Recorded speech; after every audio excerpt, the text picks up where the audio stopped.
Today on the Locked On Islanders podcast, we have key updates on what happens when some of the injured players return to health. We'll look back at Saturday's disappointing game against the Washington Capitals and prepare you for an important West Coast road trip coming up this week. All that and more on today's Locked On Islanders podcast.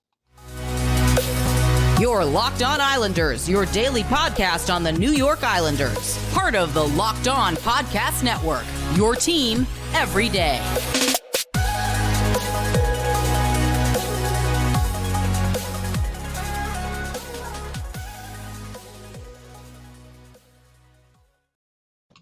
And welcome, everybody, to the Monday edition of the Locked On Islanders podcast, part of the Locked On Podcast Network, your team every day. Want to thank everyone for being part of the Locked On Islanders family and for making Locked On Islanders your first listen every day. We are free and available on all platforms. We've got lots to get to on today's show, but first, if there's something Islanders related on your mind, if you have a question for us, a comment about something we've discussed on the show, or maybe a topic you'd like to hear us discuss on a future episode, feel free to reach out via email. The email address, lockedonislanders@gmail.com. And if you leave your first name and where you're from, we're happy to mention you on the show when we talk about whatever it is that's on your mind. You can also follow the show on Twitter at Locked On Isles, and you can follow me, Gil Martin, on Twitter at Ice Wars, NYR, VSNYI. We'll keep you up to date on all the latest Islanders news, notes, and happenings. And I am also live tweeting during nearly every Islanders home and road game. So please join me for instant insight and analysis. And it's always great to talk a little Isles hockey with fellow Islander fans, game time or anytime. So do reach out. Now, I just wanted to make a little bit of an announcement later this week, starting with the Wednesday show. Obviously, we usually premiere the show midnight on YouTube, a little after midnight on podcatchers.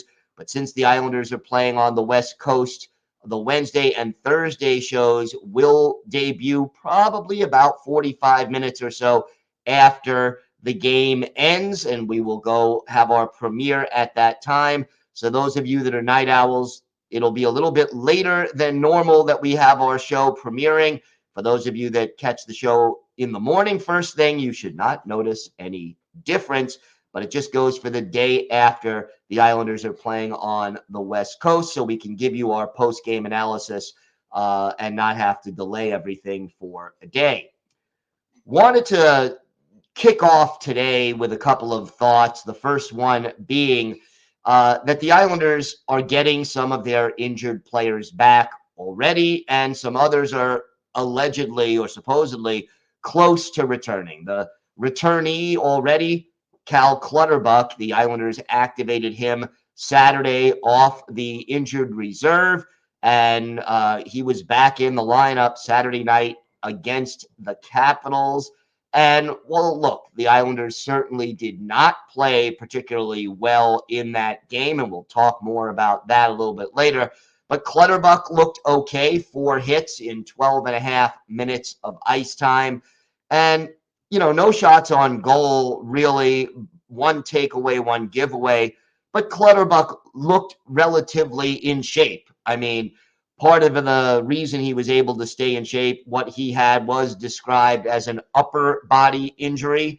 And, that allowed him to continue to skate at least during his absence. So good to have Cal Clutterbuck back in the lineup for the New York Islanders.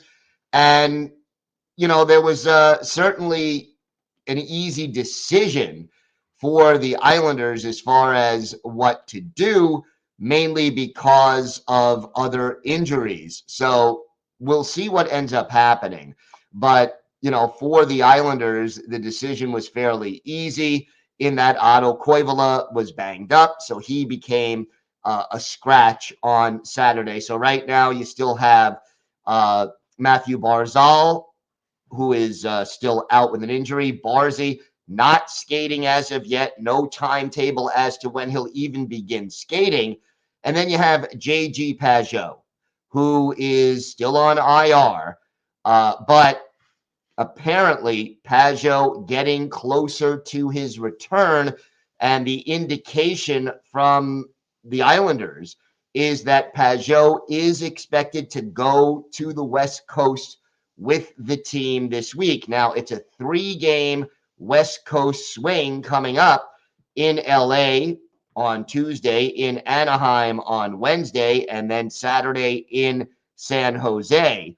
So again, the fact that he's going to make the trip doesn't mean he plays in all 3 games. He could play in all 3, or he could play, miss the first game against LA, come back for the second game, or even miss the first 2 games and, be activated in time for next Saturday's game in San Jose. But the good news about Pageau is that he does appear to be pretty close to returning, and that is something that the Islanders really do need. And if Pageau comes back, one of the things that we will definitely see, and I think it'll benefit the team in a lot of ways, Bo Horvat not producing as much offensively the last 5 or 6 games, not to say he isn't still contributing to the team's success in other ways, but look, against Washington, for example, he played 23 and a half minutes, practically 23 minutes, 24 seconds. If you get uh, J.G. Pageau back in the lineup, that number for Bo Horvat goes down to, let's say, 19, 18 minutes. It keeps him fresher and makes him more effective when he is out there on the ice. You also will most likely be using him less frequently on the penalty kill because Pageau will, once he's back into game shape, resume being on the PK most likely. Clutterbuck returning will also cut down on Horvat's time on the penalty kill, and that'll keep him fresher for 5-on-5 and obviously for power play situations. Again, both of those things will benefit the Islanders. But who sits out when the Islanders get J.G. Pageau back? To me, the number one candidate at this point is either Simon Holmstrom, who I think would make the most sense. He only played a little more than 7 minutes against the Caps, and realistically didn't, isn't contributing a lot offensively overall. I think Holmstrom may have the potential to be, a more steady offensive contributor in the future. But as of right now, you look at the numbers for Simon Holmstrom over the course of the season. He's played 39 games and has 4 goals and 5 points. Now, look, he's only a -1. He is playing predominantly bottom 6 minutes, but I think he would be the most likely candidate to head off the ice. The next most likely candidate in my mind would either be Josh Bailey or Pierre Engvall. I don't think you want to sit Engvall. I think the Islanders are going to give him every opportunity to integrate himself into the lineup, get more familiar with his teammates, and play more of his game. And we'll talk more about Engvall in our second segment. Bailey, the reason I don't think they're going to bench Bailey, he is versatile. He can play center or any of the 2 wings, just like Engvall can. And his experience and just sort of the fact that it appears that Lane Lambert and Lou Lamoriello really like Josh Bailey. Again, maybe you alternate. Maybe Bailey sits 1 game, Engvall another, Holmstrom another, keeping everybody fresh. That's another possibility. But I think Holmstrom is the initial player to sit when J.G. Pageau returns to the lineup. Hopefully that will be in time for the first game of the road trip against LA. But we have to see how it all plays out, and hopefully this is something we'll find out sooner rather than later. I would sit Holmstrom. I think that makes the most sense. He's young. He's still learning, and maybe sitting in the press box for a couple of games will benefit him and give them a little bit more hunger, even for lack of a better way to put it, as we get a little closer to the playoff push. We have got more to get to on today's show. We will review Saturday's disappointing performance against the Washington Capitals. We'll have our key takeaways, our unsung hero of the game, our GOAT of the game, and a lot more. Plus, we will talk a little bit more about this important West Coast road trip that is coming up. So all that and more still to come on today's Locked On Islanders podcast. This episode is brought to you by Athletic Greens. Our next partner has a product I literally use every day. I started taking AG1 because I wanted to take one supplement that would meet all my nutritional needs. With one delicious scoop of AG1, you're absorbing 75 high-quality vitamins, minerals, whole food source superfoods, probiotics, and adaptogens to help you start your day right. And this special blend of ingredients supports your gut health, your nervous system, your immune system, energy, recovery, focus, and aging, all these things. And it's lifestyle friendly, whether you eat keto, paleo, vegan, dairy-free, or gluten-free. Right now, it's time to reclaim your health and arm your immune system with convenient daily nutrition. It's just one scoop in a cup of water every day, and that's it. No need for a million different pills and supplements to look out for your health. To make it easy, Athletic Greens is going to give you a free 1-year supply of immune-supporting vitamin D and 5 free travel packs with your first purchase. All you have to do is visit athleticgreens.com/NHL Network.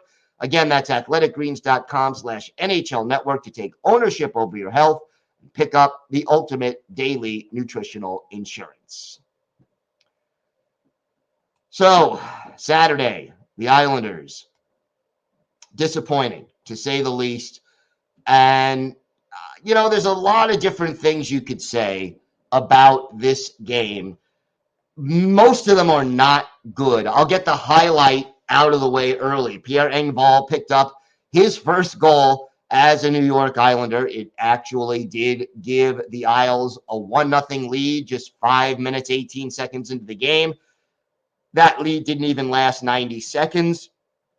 The game was tied. The Islanders outplayed really in all three zones for the majority of the game. They only allowed 27 shots, which isn't really that bad, but so many of them ended up being high danger shots. And the Islanders, as a team, had only 18 shots on goal, and I would say at most 5 of them were high danger shots, maybe 6, and that's it, including the 1 goal by Engvall. But overall, the Islanders were on the perimeter. They were not going to the net enough. Their passes were not connecting. They did not seem to win the one-on-one battles cycling. And just overall, a poor performance in almost every aspect of the game.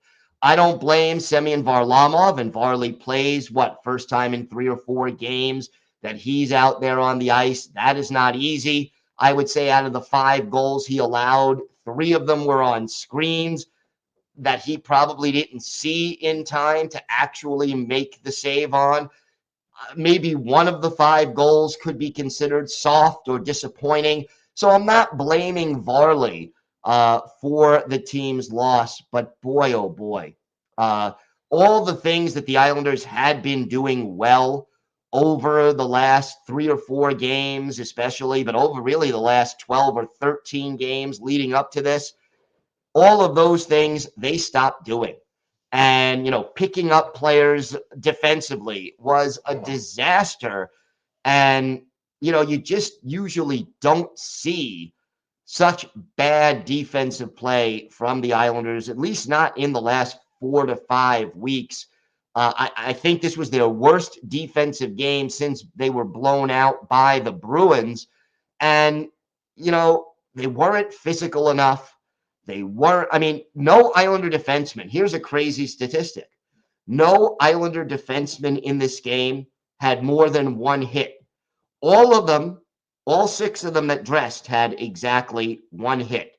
You need more physicality from your defensemen. I think that is sort of a gimme. And just the idea of picking players up when they're skating back and not allowing them to be open in the slot and the surrounding high danger areas. They failed to do that consistently. They weren't physical enough as a team, although you had Clutterbuck and Matt Martin tied for the team lead with 4 hits each. But, overall, it just wasn't the kind of game that you expect from the New York Islanders. And they really just didn't have it. Now, look, if I were to go back in time, we talked about the importance of this 4-game stretch that the Islanders had against other teams that they are battling for those wild card spots with. So it was Detroit, Buffalo, Pittsburgh, Washington. If I told you back on March 3rd, which is the day before that Detroit game, that the Islanders would win 3 out of the 4 games on that 4-game gauntlet against teams they're competing with, you would have signed up for that. I would have signed up for that in a heartbeat. And I think if you were to tell me the team they lost to was Washington, a team that is 5 points behind the Islanders and has only 1 game in hand on the Islanders, if I had to choose who they would lose to, I would pretty much go with the Washington Capitals. So overall, 3 out of 4 in that swing, not a complaint. One other thing that really let the Islanders down, special teams. In this game, it was not pretty on the power play. 0 for 5. Again, just not creating high quality, dangerous scoring chances. When you have the extra attacker, you got to move the puck and or move without the puck. The Islanders consistently did neither, and they didn't do a good job of getting into the zone, establishing zone time. 0 for 5 on the power play. That is not a recipe for success. And, the penalty kill did get the job done. No power play goals for the Caps. But the fact that they took silly penalties in this game, and, 4 of them to be exact, it really, especially in the second period, kind of broke up the momentum that the Islanders hopefully would have. And it just didn't let them get going. Matt Martin added, we took a couple of penalties in the middle frame when we were trying to come back from a 1-goal lead. Even though we killed them off, it kills the momentum. We were just a little off tonight for whatever reason. And again, over 82 games, your team is going to have some contests where, they're a little off. They're not going to be getting the job done to the best of their ability. But how they respond, how they bounce back becomes important. And hopefully we will see a good bounce back performance from the Islanders when they go on this important West Coast trip, which gets underway early this week. We have got more to get to on today's show. We're going to talk a little bit about that West Coast trip and what it's going to mean. We also will have our unsung hero and our GOAT of the game and our Islanders birthday of the day. All that and more still to come on today's Locked On Islanders podcast. Today's episode is brought to you by Built Bar. If you're looking for a delicious treat but don't want all the fat and the calories, well, you've got to try a Built Bar. What makes Built Bar so good? Well, for starters, they are covered in 100% real chocolate. That's right, real chocolate. That's what makes them the protein bar that tastes like a candy bar. That, and listen to these flavors: coconut almond, churro, peanut butter brownie, my personal favorite, the cookies and cream. And the macros are outstanding. Each bar averages just 130 calories, only 4 grams of sugar, but they pack a whopping 17 grams of protein. Now, we've been telling you, you can go to built.com and order a box, have it delivered directly to your door. But now, if you don't want to wait for delivery, you can go to your local Sam's Club or Walmart and pick up a box in person. So, got to go over, get yourself a Built Bar, the best tasting protein bar on the market. You can thank me later. So this West Coast swing gets underway on Tuesday, and it's 3 games. Two of the 3 teams, I'm telling you now, 2 of the 3 teams on the schedule are teams that would not make the playoffs if the season ended right now. In fact, there are 2 teams. I'm talking about Anaheim, who they're going to play on Wednesday, and then on Saturday, San Jose.